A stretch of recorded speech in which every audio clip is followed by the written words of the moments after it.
કેમ છો મારા વહાલા ને વહાલા બાળ દોસ્તો? તમને મારી વાર્તાઓ વાંચીને મજા આવતી હશે, ત્યારે બીજી એક નવી વાર્તા સાથે આપણે મળીએ. વાર્તાનું નામ છે આમરસનો દરિયો. પૃથ્વી ઉપર વર્ષોથી કીડીઓનું અસ્તિત્વ છે. કીડીઓ દર બનાવીને રહે છે. કીડીઓમાં રાણી કીડી હોય છે. રાણી કીડી ઈંડા આપવાનું કામ કરે છે. મજૂર કીડીઓ ખોરાક શોધી ભંડાર ભરવાનું કામ કરે છે. રખેવાર કીડીઓ નાના બચ્ચાઓની રખેવારી કરે છે, એમને રમાડે છે. આ રખેવાર કીડીઓ બચ્ચાઓને તડકામાં પણ લઈને આવે છે. આ કીડીઓની દુનિયા તો ભાઈ નિરાળી છે. વાઘરોટા ગામમાં આવા અસંખ્ય કીડીઓના દર છે. વાઘરોટા ગામમાં જ આવેલા કેતન મંજુલાબેન પટેલના ઘરે ઘણા બધા આંબાના ઝાડ ઉપર કેરી આવી હતી. આ બધી કેરી મોટી થઈ ગઈ હતી. સમય થાય એટલે ફળ પાકે. આમાં એક આંબાની ઘણી બધી કેરી પાકી ગઈ હતી. પાકેલી કેરી વાળા આંબાના ઝાડ નીચે જ કીડીઓનું મોટું દર હતું. આ આંબા ઉપર કિટ્ટુ નામની કોયલ કેરી પાકવાની રાહ જોઈને જ બેઠી હતી. કિટ્ટુ તો આંબા ઉપર અઠવાડિયે એક વાર નજર કરી જતી. આજે કિટ્ટુ ખુશ થઈ ગઈ હતી. તેણે આંખોને ચક્કર વક્કર ફેરવી એક પાકેલી કેરી પર ચોંચ મારી. જેવી ચાંચ મારી, કેરીમાંથી રસનો ફુવારો ઉડ્યો. એ રસ કીડીઓના દર પાસે પડ્યો. કીડીઓના રખેવાર નાના બચ્ચાને તડકામાં લઈને આવ્યા હતા. બચ્ચા હતા એની બાજુમાં જ રસ પડ્યો. કીડીના બચ્ચાઓને તો મસ્ત ગંધ આવી. તેઓ તો ઝટપટ રસ ઉપર તૂટી પડ્યા. જેટલો રસ પડ્યો હતો એ બધો જ ઝાપટી ગયા.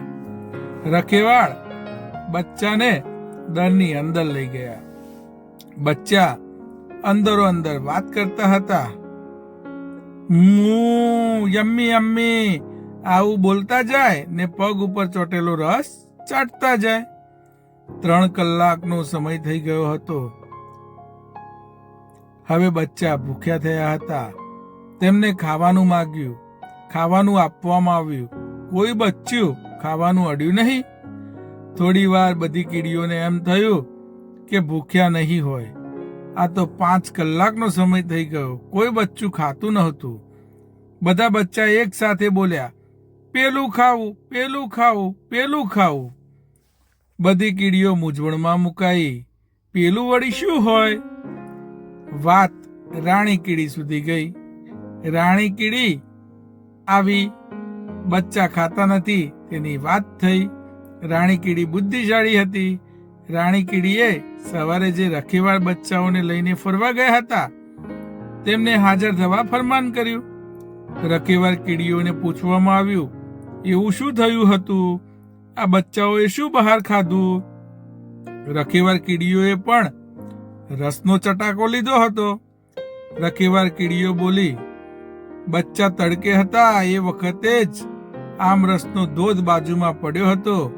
બચ્ચા ખાઈને ખુશ થતા અમે જોયા હતા. હવે બચ્ચાઓની સમસ્યા ખબર પડી ગઈ હતી. બચ્ચાઓને પણ એ પદાર્થને આમરસ કહેવાય એ ખબર પડી ગઈ હતી. બચ્ચા તો એક સાથે બોલવા લાગ્યા, અમને આમરસ દો, આમરસ દો, આમરસ દો, આમરસ દો. કીડીઓના દરમાં બચ્ચાએ ધમાલ મચાવી દીધી હતી. રાણી કીડીએ બચ્ચાને શાંત કર્યા. મજૂર કીડીઓને આમરસ લેવા આદેશ કર્યો.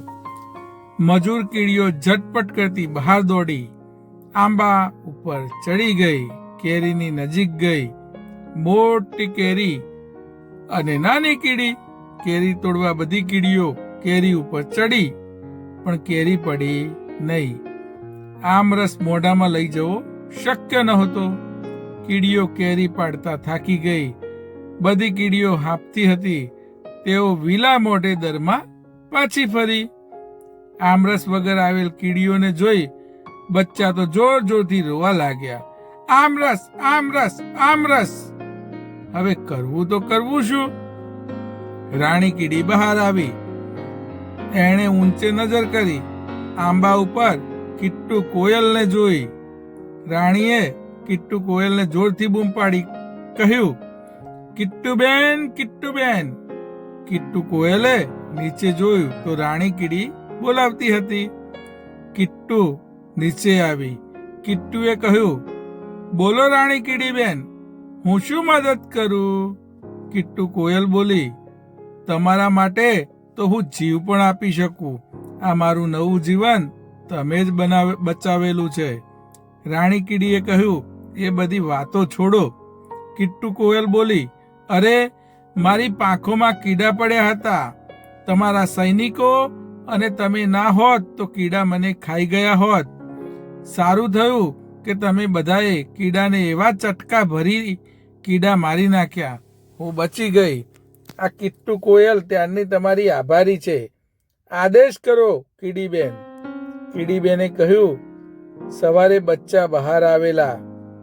આમરસ ખાધા પછી એ જીદે ચડ્યા છે. એમને આમરસ જ ખાવો છે, બીજું કંઈ ખાતા નથી.